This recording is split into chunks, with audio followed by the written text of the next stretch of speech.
So we're standing here in the Ward Reservation. And speaking of special places, this one to me is special. I grew up a mile from here. My father still lives a mile from here. Growing up, our family would go on hikes. We cross-country skied. We went on picnics up on the hilltop up there. And there's just so much to love. There are those memories.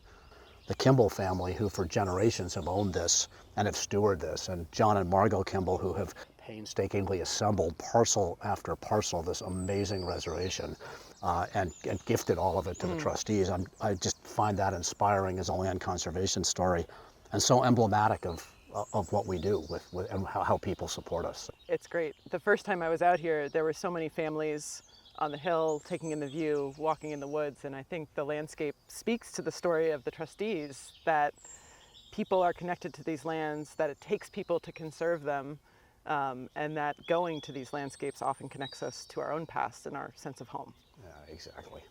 Tom, being here today at this special place really makes me think about our next strategic plan and how excited I am about the work we've done over the last year with the board, with our staff, with key stakeholders around how to accelerate our mission and our impacts going forward. The trustees has, for over 130 years, been protecting these beautiful, scenic, historic, and cultural resources across the state. And as the nation's first and the largest land conservation organization in Massachusetts, it's such a moment to really lean into that core mission and to do what we've always done really well, which is connecting people to these landscapes and bringing them into the work of conserving special places for everyone forever. Tom, as an organization, we've focused so much on land conservation and stewardship and protecting these special places for everyone over the years. How do you feel this new plan takes on challenges of our times in a new way? Well, it certainly does, and those challenges also lead us, I think, to accelerate and push ourselves to new levels in a bunch of places. So one challenge of our time, of course, is disappearing landscape and disappearing open space, and this plan clearly commits us to stepping up even more our efforts to protect open space.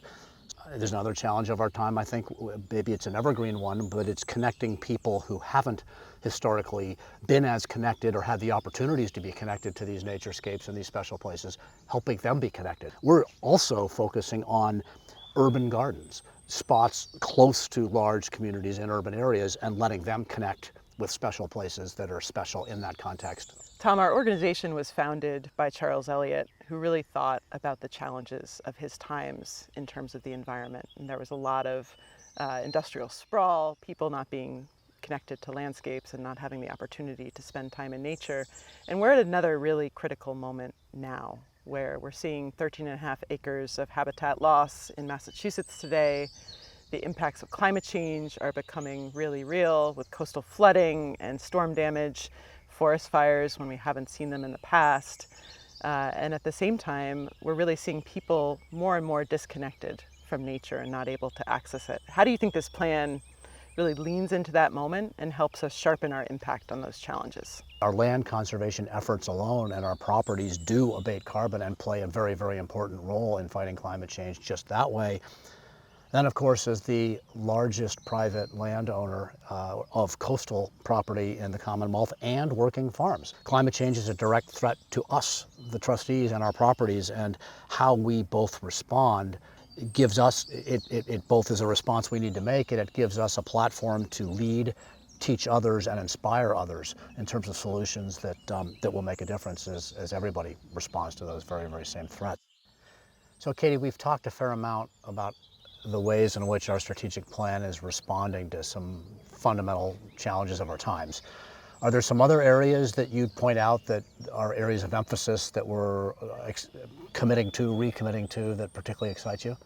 Well, as an organization, we are entrusted with the long-term care and stewardship of these special places that we protect for everyone, and we are leaning into that as part of this strategic plan. How do we elevate the care of these special places, from ecological landscapes to historic buildings to scenic and cultural resources? It's really our work going forward to make sure those places are cared for well. And as we bring 12,000 acres plus into conservation, we also need to make sure we have the resources available to care for those new landscapes. That's a piece that's exciting and I think really important to all of us as the stewards of this organization. We're thinking a lot as we do that work, how do we make our own operations climate friendly? And so we're committing to reducing our emissions by 50% by 2030, getting to net zero as an organization through that and the sequestration of these natural landscapes. And then we're also talking a lot about evolving our organization so that we're well positioned to take on these challenges, investing in our workforce, making the trustees a really great, vibrant place to work, and thinking about the tools we need to enable us to have this kind of impact. We all come to this work for some of the same reasons and some different reasons. I'll just say, personally for me, special places border on sacred. It's where I get grounded. It's spiritual for me. So I'm driven very, very much by a reverence for what that does for me personally, and wanting therefore to make sure that those opportunities exist, not only for me selfishly, but for all going forward.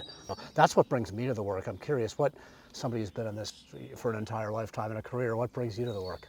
Isn't it great to see people in our landscapes getting connected to nature in the way I think we both probably did as kids? I got to grow up in Western Massachusetts and spent a lot of time as a kid playing in the woods, building dams in the streams, and just being outside and connected to the natural world. And that made me really passionate about it as well, wanting to make sure other people had that opportunity and that we were taking care and stewarding these landscapes. And so at first I thought I was going to go into the sciences and really understand how nature and landscapes were challenged by climate change, but at the end of the day, I wanted to really work on those problems in a more tactile way. And my 10-year-old self would really not believe I got to do exactly the kind of work I wanted to do at a young age here at the Trustees. And so it's just an honor to be working on protecting these special places for everyone and stewarding their care and welcoming the public to connect with nature in the way we both have been so lucky to do.